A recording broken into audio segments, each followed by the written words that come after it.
যখন মেয়ে বলে মা ডিনারে কিছু টেস্টি বানাও, আর আমার মতে সারাদিন পরে মেয়ের কিছু হেলদি খাওয়া উচিত, তখন কাবলি চানার কিমা দিয়ে এই ঘুগনিটা কিন্তু লাইফ সেভার। প্রথমে একটু মশলা বেটে রাখি, মানে আদা, রসুন, জিরে, ধনে, আজওয়ান আর লঙ্কা একসাথে পেস্ট করে রাখি। তারপরে পেঁয়াজকে কুচি কুচি করে কেটে ভেজে নিয়ে মশলাটা ঢেলে দিই। মশলাটা কষিয়ে তার মধ্যে একটু কিমা দিয়ে দিই মুরগির মাংসের, আর টমেটো দিয়ে কষাতে থাকি।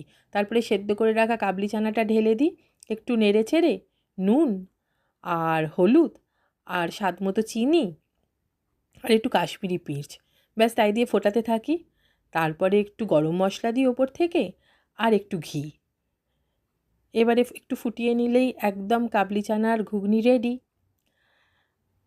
তারপরে ওপর থেকে একটু ধনেপাতা ছড়িয়ে আর একটু লেবুর রস দিয়ে তার উপর থেকে একটু কাঁচা লঙ্কা দিলেই ব্যাস টেস্টি ডিনার রেডি।